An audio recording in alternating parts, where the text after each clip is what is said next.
technology industry is always changing and evolving and forces you to think critically and creatively. I, like many people at my company, did not come from a computer science background. It was difficult at first to adapt to this new environment, but with hard work, a positive attitude, and supportive coworkers, I was able to learn on the job and be successful. While I love working in the tech industry, it can be hard being a woman in an industry which is dominated by males. While we are fortunate that our company has a pretty even ratio of men to women, that is not always the case, including some companies that we collaborate with. Women are leaving the industry at a 45% faster rate than men and are not always treated with the respect that we deserve. In the following video, we are going to hear strategies from women at my company who are finding ways to be successful and thrive in a male-dominated industry. To be successful in the tech field, I think the most important thing is to be confident in yourself. While it's important to have the technical skills your job requires, being confident that you can succeed will not only make your job easier on yourself, but will show others that you belong in the job. I think being someone who people want to work with and want on their team really helps, because they'll choose you, and then they'll also be rooting for you in your future career. So both being really competent and enthusiastic, and also being able to take criticism, whether it's given well or in an unprofessional manner, and being able to stay calm during it. And then sometimes you do have to stand up for yourself, but choosing those battles wisely, and really thinking about what the impact is going to be whenever you take one on. We have to demonstrate our capability, our ability, and just keep showing up every day and demonstrating to our male colleagues that we deserve a seat at the table and that we have something to say and that we can contribute. I find that the way that I personally do this is by facilitating communication. I have been through countless meetings when the men in the room simply don't speak each other's languages, and they just cannot communicate without the help of a facilitator or someone to nudge the conversation along. So I find that that's a fairly female skill, and one that we can take advantage of and use to advance in our technology careers. Make relationships with the women that you work with and the women that are in your field. In a male-dominated industry, there sometimes seems like there are a few spots for women and you have to compete with each other to get there. I don't think that's true, and that definitely shouldn't be true. I've had the privilege of having a woman mentor for the majority of my career now, and have gotten to learn from her and seen how she has worked within a male-dominated industry and the relationships that she's built, and I have been so grateful to have that in my life. Having a good attitude and work ethic can go a long way, as well as having a mentor or group of people to support you, which we will hear more about next. I've been very fortunate to have many mentors, both men and women, and I think that they've done three things for me that have been most helpful. So the first thing is they've led by example. So in programming, it's really important to have people who are willing to sit down with you and talk about how they did something, but also why they did it that way. There's always more than one way to do something, and I think that being able to defend why you made one choice over another is really important. Number two would be to challenge me. I think that I've been very fortunate to have people who were willing to let me make mistakes and kind of go above and beyond what I thought was possible for me, and create things that I wouldn't have otherwise had the opportunity to create if they hadn't given me the opportunity. So I try to pay that forward now with people who have come after me, and try to take the time to give people a chance to do something that they've never done before.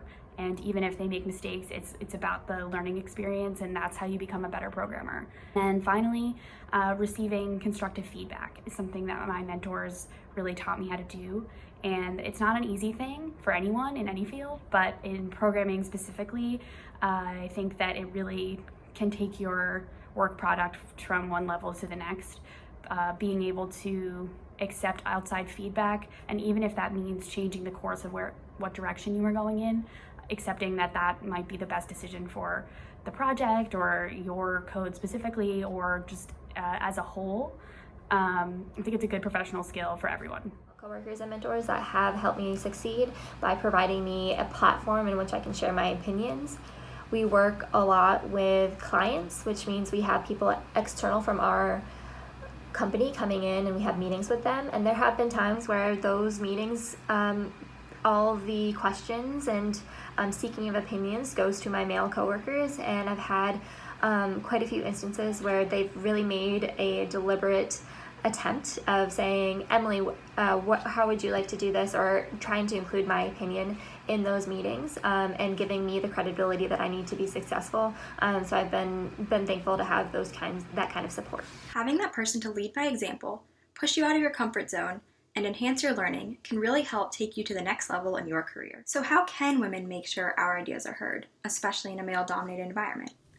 I think a large barrier for a lot of people is confidence. And so that's both the confidence to speak out at all, and then also saying something with enough confidence that it's listened to and heard by people, because people react positively when you're confident in your ideas. So how do you get to that level? So for me, the first step was actually gaining expertise in what I was talking about. So I would learn all that I could about something, and then we'd come to a meeting. I would just see what their decision was, and then I'd watch for what the outcome would be. And I would keep track of, okay, the manager or the person in charge or, one of my teammates decided this. I agree with them or I disagree with them, and here's my idea. And then I would see how both would pan out. I would internally keep track of those, and that helped me gain confidence because I started to see, okay, I was right or I was wrong and I need to learn more about that thing. And over time, that gave me the confidence to say my ideas and say them, in a way that people would be more likely to listen to because I believed in them. There's another barrier of you are confident and you have good ideas and people still don't want to listen. And that's obviously harder because it's other people's behavior. So what has helped me with that is having a few close coworkers or friends who support and respect me. And sometimes I'll have a word with one of them before a meeting with someone that I know doesn't want to listen or doesn't know me, and I'll be like, hey, can you back me up in this meeting? Because sometimes just having one other person say, oh yeah, that's a good idea, or just something simple like, oh, I agree with that, draws attention to what you said and makes people give you a second glance. Knowing you have support from your coworkers can help build confidence and amplify your voice in meetings so your ideas really get heard. It is important to have that strong network and grow it for the future by getting young women interested in the tech field at an early age. At a young age, I think it's really important to show girls that not only can they be successful in technology, but that being in technology can be fun. Boys have a lot of games and toys that instill principles of engineering and programming without them even knowing. Giving girls the same will make them naturally inclined to enter the tech field as they get older and allow them to have fun along the way. I think that high schools and middle schools should offer computer science classes. I went to an all-girls high school outside of Philadelphia, and computer science was not an option. So I didn't have the opportunity to really understand what it was or what a career would entail if I decided to go that route when I got to college. And I think that really every school, whether it's single sex or not, should require some sort of computer science class, middle schools and high schools, because it's an easy way to be exposed to it and to kind of understand what the options are, what does programming really look like, what does computer science really mean. I think a lot of those things really weren't fully clear to me until I got to college, and I think that it's a missed opportunity, and we would be reaching a lot more young women and giving them access basically to the technology field. The second thing would be to invite women who are in the technology field to come and speak at schools. We all know female doctors and lawyers and nurses and plenty of other professions that kind of come for career days, and I don't think that women in computer science or technology are often on that list. So I think that we need to normalize that. There are a lot of women who are in technology positions. It's still definitely a male-dominated field, but I think that the more that women who are already there are sharing their experience with younger women, it'll be a lot easier for them to kind of bridge that gap. It is definitely important to get young girls interested in technology from an early age, both in school and in their free time, and provide role models for them to look up to. Once these women start applying for jobs, it is important to have these opportunities in places where women will see them. A hurdle today is not only getting women into the tech field, but keeping them there as well. To increase the number of women entering and staying in the tech field, it's important for women to have female peers and mentors to help them along the way.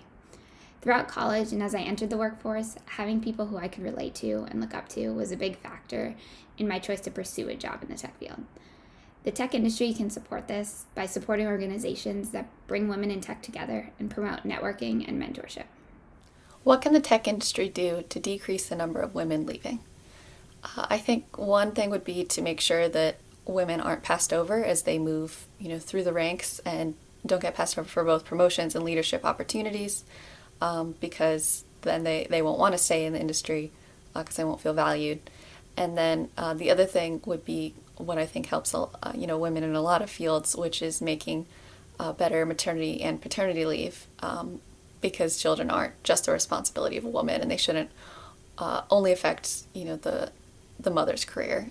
They're shared responsibility, and the more companies recognize that and help parents sustain that, the less it'll be seen as a liability to have a woman with children in the office.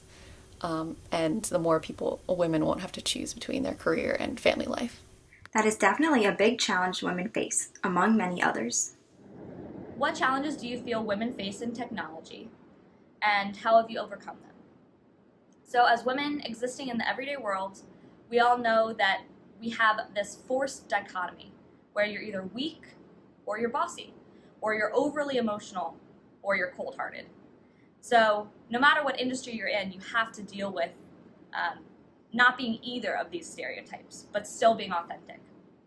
Now, being a woman in technology, there's an added layer to this situation in that there aren't that many women in technology. So every day when I go to work, I'm not just going to work for myself, but I'm going to work for every woman that wants to come after me, every woman that wants to be in my shoes. So there is this pressure to be exemplary and to be great.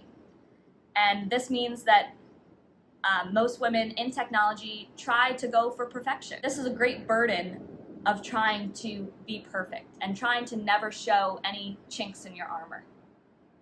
And what I've tried to do to combat these obstacles is to find people that are trustworthy, find people that are you can be honest with, and let them into your vulnerabilities.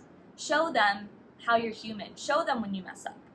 And they will celebrate you regardless of if you're successful or if you're failing. And those are the people that you want to keep around you because they will keep you sane and they will relieve that burden a little bit. As a woman in tech, the primary challenge I have faced is the assumption that I don't know what I'm doing or I'm not very good at my job.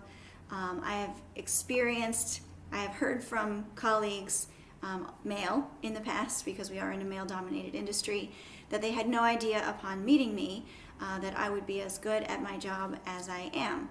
I've not pressed them on this to ask them why, but I have to assume it has something to do with my gender or the fact that I tend to wear pink a lot.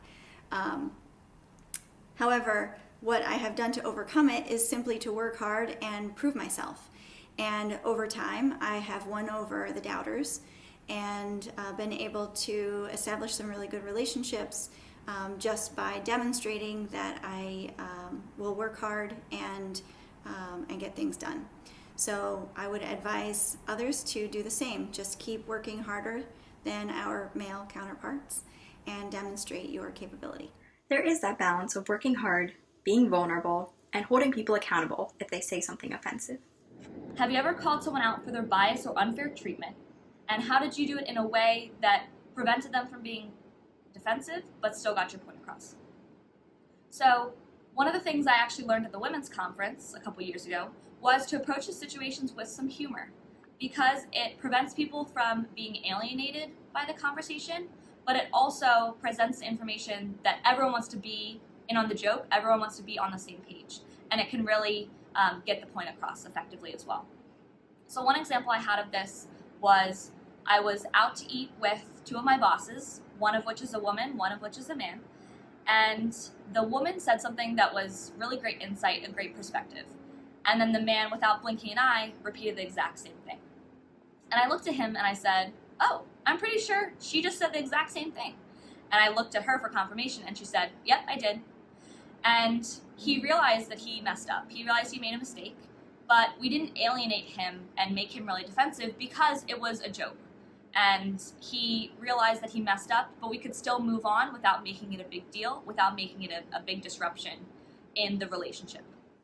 Thank you to our srcLogic women for your great advice. I hope that we can all learn from these words of wisdom and help each other